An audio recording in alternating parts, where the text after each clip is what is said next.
दादा गौतम के वही बेबाकी देखने को मिली। मुख्यमंत्री तक को उन्होंने नहीं बख्शा। किस तरह से देखते हैं दादा गौतम?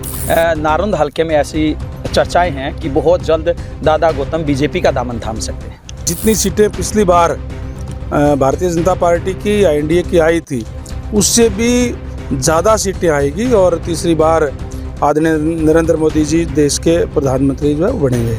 रणबीर गंगवा बीजेपी के अंदर की बातों को जानते हैं, तो ऐसे में राज्यसभा की तरफ से किसका नाम जाएगा?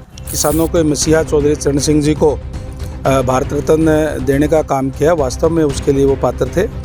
और इसी तरीके से MS स्वामीनाथन, जिन्होंने हरित क्रांति लाने का जो काम किया, जहां पुरानी सरकारों के अंदर अपने परिवार के दायरे से बाहर नहीं निकलते थे, आज जो उसके सही हकदार है उनको जो है वो सम्मान दिया जा रहा है। तो वो एक करके बीजेपी में शामिल हो रहे हैं या फिर जो गठबंधन है उसके अंदर शामिल हो रहे हैं, तो इसके पीछे क्या वजह मानते हैं? क्या ईडी का कारण है तो नहीं कि जिस प्रकार से हरियाणा के अंदर 75 पार का नारा दिया गया था, तो 75 पार का नारा देने के बाद 40 आई थी, तो ऐसे ही 400 पार का नारा देकर 200 रह जाएं? ये जो भाषा जो विपक्ष के लोग बोलते हैं, जिनके पल्ले कुछ है नहीं, वो इस टाइप की बात करते हैं। मैं कह रहा हूँ कि जो पहले से जितनी सीटें आई थी उससे ज़्यादा आएगी, निश्चित तौर पर आएगी। हरियाणा के अंदर हम 10 की 10 जीतेंगे, पहले से ज़्यादा मार्जिन से जीतेंगे। पार्लियामेंट के इलेक्शन में गठबंधन रहेगा जेजेपी के साथ। कांग्रेस पार्टी भी अलग अलग जगह यात्रा निकाल रही है, राहुल गांधी भी यात्रा निकाल रहे हैं। क्या करें? और वो अब जितने यात्रा निकाल रहे हैं, जहाँ जहाँ शरण पड़ रहे हैं, वहीं वहीं बंटाधार हो रहा है, आप देख रहे हैं। किसान एक बार फिर सड़कों पर उतरने के लिए मजबूर है। दिल्ली कूच की तैयारी वो 13 तारीख के लिए कर रहे हैं। चुनावी साल है और चुनावी साल के अंदर इस तरीके के होते हैं।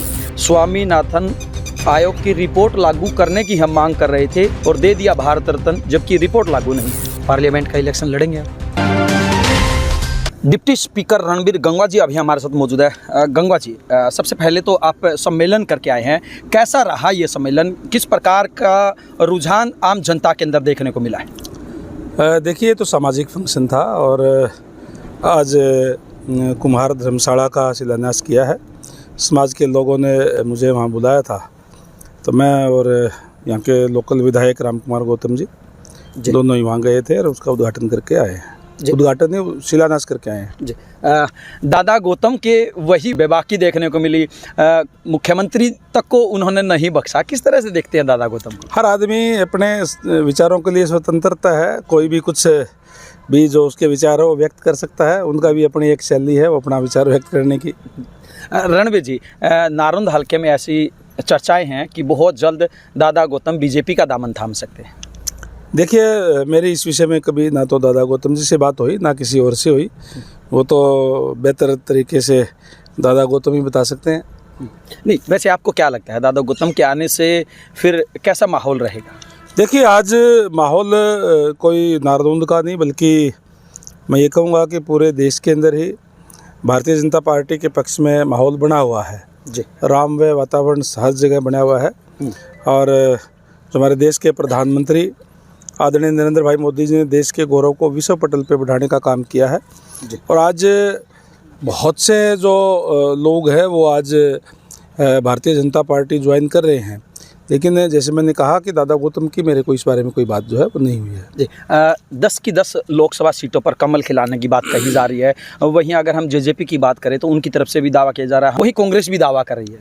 देखिए, हर पार्टी प्रजातंत्र है और प्रजातंत्र के अंदर अपने दावा भी करती है, लड़ने के लिए स्वतंत्र है।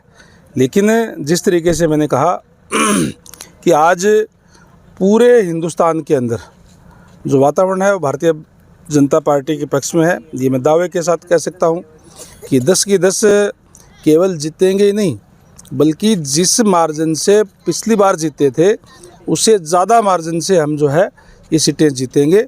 और जितनी सीटें पिछली बार भारतीय जनता पार्टी की या एनडीए की आई थी, उससे भी ज़्यादा सीटें आएगी और तीसरी बार आदरणीय नरेंद्र मोदी जी देश के प्रधानमंत्री जो है बनेंगे। रणबीर गंगवा बीजेपी के अंदर की बातों को जानते हैं, तो ऐसे में राज्यसभा की तरफ से किसका नाम जाएगा? देखिए, ये मेरे अधिकार क्षेत्र की बात नहीं है। ये तो हमारा शीर्ष नेतृत्व तय करता है कि किसको भेजना है, कौन जाएगा। जेपी नड्डा जी की बात चल रही है, वहीं रामविलास शर्मा को भेजने की बात चल रही है, एक तरफ जो सुभाष बराला जी हैं उनको भेजने की बात चल रही है, तो किसकी गोटी फिट होगी? मैं कह रहा हूँ ना, ये मेरे अधिकार क्षेत्र की बात नहीं है और ना ही मेरे लेवल की बात है। ये हाईकमांड जो है वो तय करता है, हमारा शीर्ष नेतृत्व तय करता है कि जिसको भी भेजेंगे भारतीय जनता पार्टी का राज्यसभा के अंदर जाएगा। रणबीर जी, भारत रत्न दिया गया है, उसको किस तरह से देखते हैं? वो चाहे चौधरी चरण सिंह की बात हो या फिर तमाम दूसरे लोगों की बात हो या फिर स्वामीनाथन जी की बात हो। बहुत ही ऐतिहासिक फैसला मैं इसको कहूँगा कि जिस तरीके से पार्टी पॉलिटिक्स से हट करके और जो वास्तव में जो उसके लिए जो एक होने चाहिए थे उन्हीं को देने का काम किया है। जहाँ चौधरी चरण सिंह जी को, जो बहुत बड़े किसान नेता हुए हैं, किसानों के मसीहा हुए हैं और जिन्होंने किसानों के लिए पूरे जीवन अपना लगाने का काम किया, ऐसे किसानों के मसीहा चौधरी चरण सिंह जी को भारत रत्न देने का काम किया। वास्तव में उसके लिए वो पात्र थे।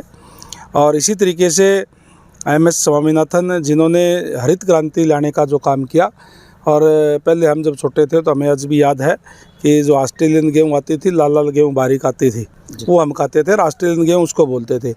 उन्हीं का एक विचार था, उन्हीं के एक विचारों के क्रांतिकारी परिवर्तन जो है, हरित क्रांति लेकर के जब वो आए और आज जो देश है वो अनाज भंडारण में संपन्न है। ना केवल देश में जितनी खपत होती है उससे भी ज़्यादा आज हमारा देश जो है, हमारा जो किसान जो है वो अन्न उत्पादन करने का काम कर रहे हैं। इसलिए उनको जो दिया गया है बहुत ही एक अच्छा फैसला। और जैसे मैंने कहा कि पार्टी पॉलिटिक्स से हट करके PV नरसिम्हा राव, जो कांग्रेस के समय में, कांग्रेस में जिनका जीवन काल रहा, कांग्रेस के ही तरफ से जो प्रधानमंत्री देश के बने, और जिस टाइम पे प्रधानमंत्री बने उस टाइम देश के आर्थिक हालात जिस तरीके के थे, जिस तरीके से उन्होंने उसको हैंडल करने का काम किया, वास्तव में उसके लिए वो पात्र थे। तो मैं ये कहूँगा कि केवल और केवल जहाँ पुरानी सरकारों के अंदर अपने परिवार के दायरे से बाहर नहीं निकलते थे, आज जो उसके सही हकदार है उनको जो है वो सम्मान दिया जा रहा है। रणबीर जी, लगातार जो विपक्षी पार्टियों के लोग हैं, केंद्र की अगर हम बात करें तो वो एक करके बीजेपी में शामिल हो रहे हैं या फिर जो गठबंधन है उसके अंदर शामिल हो रहे हैं, तो इसके पीछे क्या वजह मानते हैं? क्या ईडी का कारण है? क्योंकि कांग्रेस के लोगों की अगर हम बात करें तो उनकी तरफ से आरोप लगाया जा रहा है कि ईडी का डर दिखाया जा रहा है। देखिए, जहाँ तक इंडी अलायंस की बात है, वो अलायंस ना तो उनके कोई विचार कोई साझे मिलते ना कोई, और वो तो केवल और केवल उन्होंने अपने अपने समय के अंदर जो करप्शन की, जो घोटाले करने का काम किया, उससे बचने के लिए एक जमावड़ा इकट्ठा हुआ था। और अब क्योंकि जैसे मैंने पहले कहा, पूरा देश के अंदर एक वातावरण इस टाइप का है नरेंद्र भाई मोदी जी के नेतृत्व के अंदर कि कोई भी उनके सामने टिक नहीं पा रहा है। ये जो जमावड़ा इकट्ठा हो रहा था इनका, ये अपने आप को अपने बचाने के लिए और किसी तरीके से जो राजनीतिक ज़मीन खिसक गई है उसको बचाने के लिए इकट्ठे हो रहे थे। स्वार्थ के वशीभूत होकर के इस तरीके के गठबंधन होते हैं, वो टिकते नहीं, और इसलिए आज इंडिया अलायंस है वो पूरी तरीके से जो है वो बिखर चुका है। और जहां भारतीय जनता पार्टी की बात है, एनडीए के अंदर हमारे जो समान विचारधारा के जो साथी थे वो आज फिर से उनके साथ जुड़ करके, जैसे मैंने पहले कहा कि जो पिछली बार जितना जो आंकड़ा था हमारा भारतीय जनता पार्टी का, चाहे वो एनडीए का, उससे भी ज़्यादा सीट लेकर के, और आदरणीय नरेंद्र भाई मोदी जी देश के प्रधानमंत्री तीसरी बार बनने जा रहे हैं। और उसके बाद में हरियाणा के अंदर भी जब ये चुनाव होगा तो निश्चित तौर पर मनोहर लाल जी फिर से इस प्रदेश के मुख्यमंत्री बनेंगे।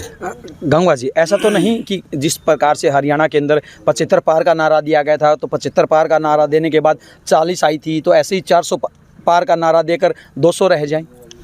देखिए, मैंने कहा ना कि जब आज बच्चा बच्चा बोल रहा है, ये जो भाषा जो विपक्ष के लोग बोलते हैं जिनके पल्ले कुछ है नहीं, वो इस टाइप की बात करते हैं।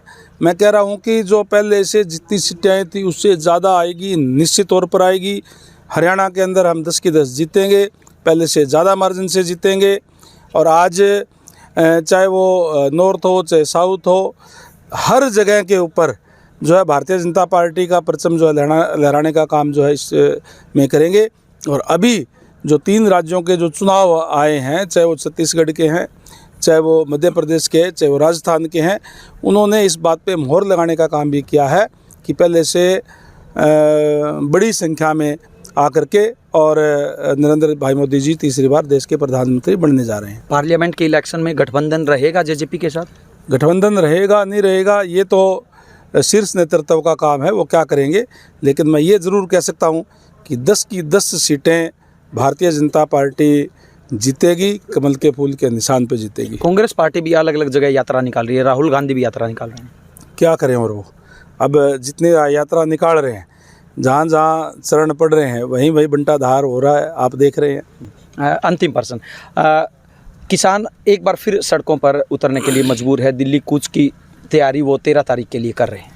चुनावी साल है और चुनावी साल के अंदर इस तरीके के होते हैं, लेकिन मैं ये ज़रूर कहूँगा कि किसानों के लिए जितना भारतीय जनता पार्टी ने किया है इतना किसी भी पार्टी ने नहीं किया। चाहे आज अगर मैं हरियाणा की बात करूं तो 10 साल के अंदर 10 करोड़ और 58 लाख रुपए जो है देने का काम हुड्डा की सरकार ने किया था। हमारी सरकार ने 11,000 करोड़ रुपए मुआवजा देने का काम किया है। 1 या 2 नहीं बल्कि 14 फसलों के ऊपर हम एमएसपी और भावांतर भरपाई देने का काम कर रहे हैं। आज अगर सबसे ज़्यादा किसी वर्ग के लिए काम भारतीय जनता पार्टी ने किया है तो किसानों के लिए करने का काम किया है। गंगा जी, किसानों की मांग है कि स्वामीनाथन आयोग की रिपोर्ट लागू करने की हम मांग कर रहे थे और दे दिया भारत रत्न, जबकि रिपोर्ट लागू नहीं की। रिपोर्ट जैसे मैंने कहा ना, स्वामीनाथन जी की रिपोर्ट अगर जो लागू करने का काम किया है तो भारतीय जनता पार्टी ने करने का काम किया है। आज अगर जो फसल हम नहीं खरीद रहे उस पर भावांतर भरपाई देने का काम कर रहे हैं और बाकी फसल हम खरीदने का काम कर रहे हैं। कभी किसी ने बाजरा पे भावांतर भरपाई दी, कभी किसी ने फलों पे या सब्जियों पर भावांतर भरपाई दी हो तो आप बताने का काम करें। किसी ने सरसों पे भावांतर भरपाई देने का काम किया हो तो बताएं। हमारे से पहले की सरकारों ने केवल गेहूं और जीरी ही खरीदने का काम किया। हम 14 फसलें जो है वो किसानों की खरीदने का काम करें। किसान देश का अन्नदाता है और किसान का हित भारतीय जनता पार्टी प्राथमिक आधार पर सोचने का काम करती है। पार्लियामेंट का इलेक्शन लड़ेंगे आप? ये मेरा काम नहीं है, ये काम शीर्ष नेतृत्व का है कि कौन लड़ेगा। पार्लियामेंट का चुनाव लड़ेंगे, 100% लड़ेंगे, कमल का फूल लड़ेगा और हम उसके लिए काम करेंगे। जी बिल्कुल, ये थे रणबीर गंगवा जी, जिनका साफ तौर से कहना है कि हर हाल के अंदर हरियाणा के अंदर 10 की 10 लोकसभा सीटों पर कमल का फूल खिलेगा। इससे भी एक कदम आगे इनका ये भी कहना है कि जिस प्रकार से नरेंद्र मोदी की सरकार काम कर रही है उससे आने वाले समय में वो 400 पार लेकर रहेंगे। वीडियो जर्नलिस्ट अकरम के साथ अजय लोहान, बिंदास हरियाणा।